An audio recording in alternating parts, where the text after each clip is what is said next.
Good morning बच्चों।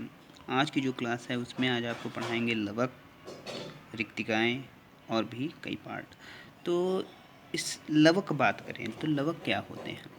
तो लवक पेड़ पौधों में, जो पेड़ पौधे हैं मतलब पादप में पाए जाने वाली मतलब उनकी कोशिकाओं के अंदर कुछ रचनाएं पाई जाती हैं जो एक सीधी रूप में हो सकती हैं, लतार नुमा हो सकती हैं, फीते नुमा हो सकती हैं और प्याले नुमा हो सकती हैं, कुंडलाकार रूप में। तो इस प्रकार की होती हैं।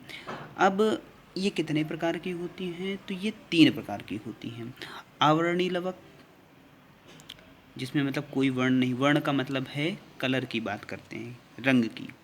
तो अवर्णी लवक होता है, वर्णी लवक होता है और हरित लवक। तो जो अवर्णी लवक होते हैं उन्हें कहते हैं ल्यूकोप्लास्ट, वर्णी लवक को कहते हैं क्रोमोप्लास्ट और हरित लवक को कहते हैं क्लोरोप्लास्ट। अवर्णीय लवक जो होते हैं मतलब जो किसी भी रंग के, अगर बात करें तो पेड़ पौधों में एक ऐसा भाग होता है जड़। जड़ मुख्यतः आपको सफ़ेद रंग की ही दिखाई पड़ती है, मतलब उसमें कोई वर्ण नहीं है। तो कह सकते हैं कि ये कहाँ, तो अवर्णीय लवक कहाँ पाए जाते हैं? ये मुख्यतः जड़ों की कोशिकाओं में पाए जाते हैं और खाद्य संचय का कार्य करते हैं, खाद्य संचय का कार्य करते हैं। ठीक है। अब बात करें वर्णी लवक, वर्ण मतलब है रंग। तो ये रंग कहाँ पे? फूलों तथा बीजों। तो ये फूलों तथा बीजों के विभिन्न रंग प्रदान करते हैं, मतलब ये फूलों तथा बीजों में पाए जाते हैं। हरित लवक की बात करें तो ये तो आपको पता ही होगा, हरित लवक बहुत ही इम्पोर्टेंट है किसी भी पेड़ के लिए। ये क्या है? मुख्यतः पत्तियों में पाए जाते हैं। हरित का मतलब है हरा। तो ये हरे रंग मतलब ये पेड़ की पत्तियों को हरा रंग प्रदान करते हैं और इसी के कारण क्या होता है? भोजन का निर्माण होता है, मतलब भोजन तथा प्रकाश संश्लेषण की क्रिया में ये भाग करते हैं। तो आपको पता ही है पत्तियाँ पर्णहरित या क्लोरोफिल के कारण हरी होती हैं। अगर हरित लवक में बात करें तो हरित लवक में क्या है? 50% प्रोटीन होती है, 3 से 10% विटामिन होते हैं। रिक्तिकाएँ, तो रिक्तिकाएँ हमने बताई थी कि कोशिका में कुछ ऐसा स्थान होता है जो खाली होता है। ये पादप और जंतु दोनों की कोशिकाओं में पाए जाते हैं, लेकिन कुछ कुछ में छोटे छोटे रूपों में, कई रूप में, मतलब कई कई जगह स्थापित थी। और एक जो हमारा पेड़ पौधे होते हैं, पेड़ पौधों में जो रिक्तिकाएँ होती हैं वो केंद्र में उपस्थित होती हैं, समझ लो। ठीक है, केंद्र में होती हैं और ये एक बहुत बड़ी रिक्तिका होती है। जबकि जंतु की कोशिकाएं जो होती हैं उनमें रिक्तिकाएं छोटे छोटे रूप में उपस्थित पूरी कोशिका में बिखरी होती हैं।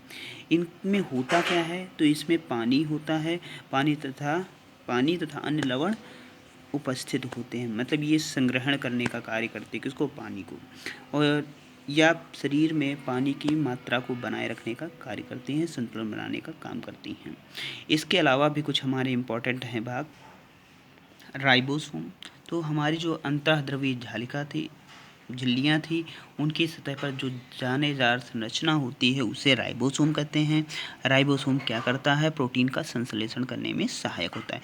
इसकी खोज सबसे पहले तो जो थी ए क्लाडे ने 1943 में की थी और इन्होंने इसको माइक्रोसोम कहा था, परंतु 1958 में रॉबर्ट्स और हेगन ने इनको राइबोसोम नाम दिया था। बात करें माइटोकॉन्ड्रिया, तो माइटोकॉन्ड्रिया की खोज आल्टमैन और फ्लेमिंग ने 1882 में की थी। यह दोहरी झिल्ली की कैप्सूल के आकार की संरचना थी जो श्वसन क्रिया में भाग लेती है और ये कह सकते हैं कि ऊर्जा ग्रह होते, तो इसे कोशिका का पावर हाउस भी कहा जाता है। गाल्जी काय, तो गाल्जी काय की बात करें तो सर्वप्रथम 1898 में इनकी कैमिलो गोल्जी ने इसकी खोज की थी। ठीक है। और ये क्या करते हैं? ये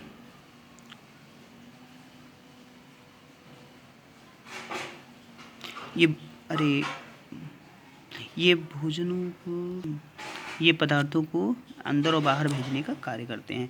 लाइबोसोम, तो लाइबोसोम की खोज डी ड्यू ने की थी। कब? 1955 में। इनको कह सकते हैं कि सीधी ये क्या है?